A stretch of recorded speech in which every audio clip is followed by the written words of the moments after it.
Hello friends, welcome back to my channel. இன்னைய day வந்து எப்படி போகுது, டே இன் மை லைஃப் தான்.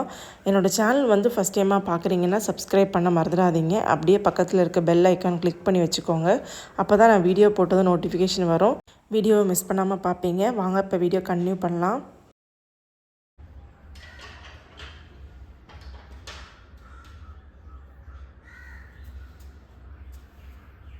எந்திரிச்சதும் நேராக வந்து கிச்சனுக்கு தான் போயிட்டுருக்கேன். நம்ம வேலை எப்போவுமே கிச்சனில் தானே.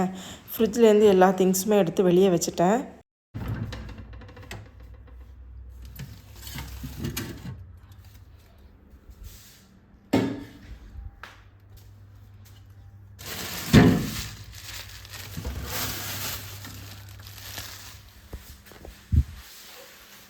இந்த வீடியோ வந்து ஃப்ரைடே எடுத்தது. மார்னிங் வந்து வியூ எப்படி இருக்குன்னு பார்க்கலாம் வாங்க.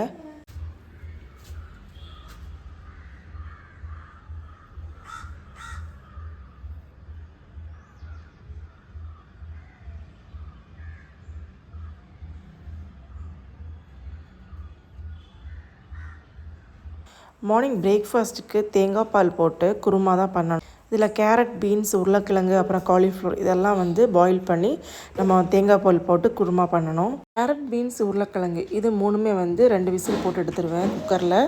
காலிஃப்ளவர் வந்து குக்கரில் போடலாம், நான் தனியாக தான் வேக வைக்க போகிறேன். அது ஒரு 5 நிமிஷம் வெந்தால் போதும். தேடிட்டா அம்மா தேடியா எந்திட்டு கடனாயிட்டே உடனே ஓடிங்க வந்தான் கிச்சனில் வந்தான்.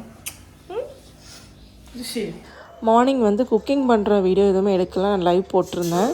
எல்லாம் ரெடி ஆகிட்டு நான் காமிக்கிறேன். பிரேக்ஃபாஸ்ட்டுக்கு இன்றைக்கி வந்து தோசை. நான் வந்து 4 தோசை எடுத்துக்கிட்டேன். ரிஷிக்கு 1, எனக்கு 3.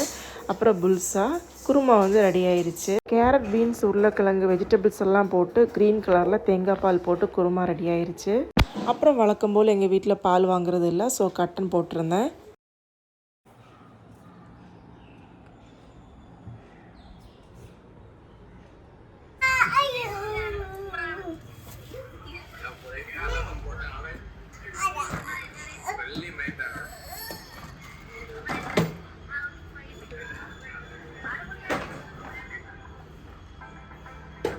என்ன பண்ணால் எப்படி பண்ணால் எதுவுமே தெரியல. நான் பார்த்தப்போ கையில் இதை வச்சுருக்கான். சைக்கிள் டயரோட லேயரு, அதை வந்து எப்படி கலத்துனா என்னன்னு தெரியல. ரிஷிக்கு வந்து ஃபஸ்ட்டு பர்த்டேக்கு கிஃப்ட் வந்தது தான் இந்த சைக்கிள். ஹஸ்பண்டோட ஃப்ரெண்டு தான் கொடுத்துருந்தாங்க. இப்போ அவனுக்கு 2.5 வயசு தாண்டிடுச்சு. எனக்கு தெரிஞ்சு 1.5 வயசுலேருந்து இந்த சைக்கிளை வந்து ஓட்ட ஸ்டார்ட் பண்ணிட்டான். இந்த சைக்கிளை ஓட்ட ஸ்டார்ட் பண்ணி அவன் இப்போ 1 வருஷம் தாண்டிடுச்சு. அதனால என்னவோ எப்படி கலத்துனான்னு தெரியல.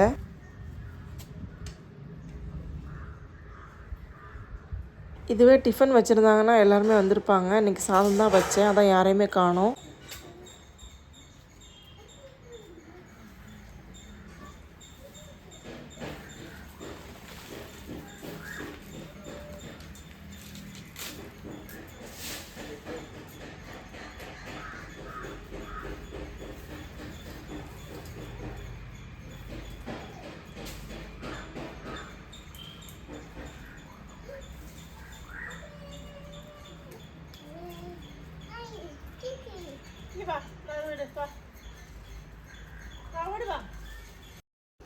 இது வந்து அப்பா அம்மாவோட குழிக்கரை. இதில் வந்து ஹாரம் வந்து போட்டிருந்தோம் நியூ இயர் அன்னைக்கு. நியூ இயர் அன்னைக்கு வந்து அப்பாவோட ஆண்டு, 5வது வருஷம் ஆண்டு. ஸோ அதனால் ஹாரம்லாம் போட்டிருந்தோம். இப்போ வந்து அதை இப்போ தான் நான் வந்து எடுத்து மாற்றிக்கிட்டு இருக்கேன். பெரிய ஹாரம் தான் வாங்கியிருந்தோம், பூவெல்லாம் வாடவே இல்லை. ஸோ அதனால தான் நான் அப்படியே போட்டிருந்தேன். சரி, அப்படியே வந்து அந்த சைடு ஃபுல்லாகவே வந்து பெருக்கி விட்டுறலான்னு ஸ்டார்ட் பண்ணிட்டேன்.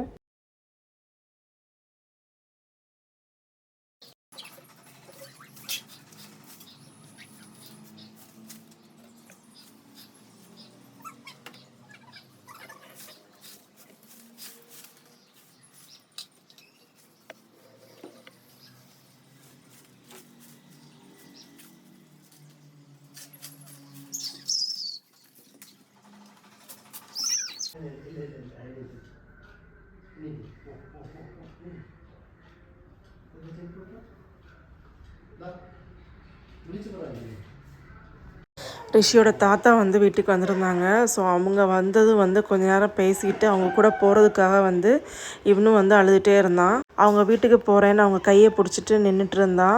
நான் எடுத்துகிட்டு வந்து வீட்டுக்குள்ளாடி வந்துட்டேன். ஈவினிங்னால வந்து நான் அனுப்பலை. அப்போ அழுதுக்கு ஸ்டார்ட் பண்ணவன் தான். பைக்கு சவுண்டு கேட்டதும் தான் அவன் வந்து அழுகையை நிப்பாட்டினான். ஸோ அதனால் அவனை கூட்டிகிட்டு கொஞ்ச நேரம் வந்து வெளியே போயிட்டு வரலான்னு அவங்க கிளம்பிட்டாங்க. ஒரு அழுகையை நிப்பாட்டுறதுக்கு என்னெல்லாம் பண்ண வேண்டியதாக இருக்குதுன்னு பாருங்கள்.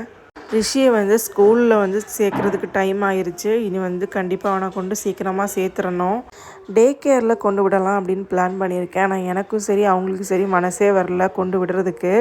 இவ்வளோ சின்ன வயசில் கொண்டு விடணுமா வேணாமா அப்படின்னு யோசிச்சுட்டே இருக்கோம். ஆனால் நிறைய பேர் சொல்கிறாங்க 2.5 வயசுலேயே வந்து சேர்த்துடலாம், பரவாயில்ல, கொஞ்ச நேரம் 1 hour 2 hourலாம் போய் உட்காந்துட்டு வரட்டும், அப்புறம் வந்து பழகிடும் அவனுக்கு அப்படின்னு. ஆனால் நாங்கள் எப்படின்னு பார்த்தீங்கன்னா இந்த மாதம் விடலாம், அடுத்த மாதம் விடலாம் அப்படின்னு சொல்லி தள்ளிக்கிட்டே போகுது. எப்போ தான் அவனை வந்து ஸ்கூலில் சேர்க்க போகிறோன்னு தெரியல. இனி 3 வயசுலாம் சேர்ப்போன்னு தோணுது.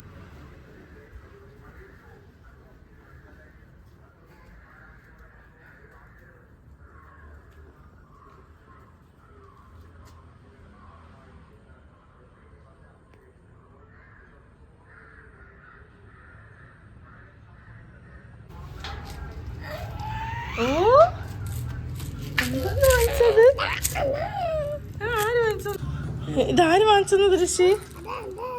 ഇത് ആര് വാങ്ങിച്ചത്? ഇത് ആര് വാങ്ങിച്ചത്? ആര്? അച്ഛനാ?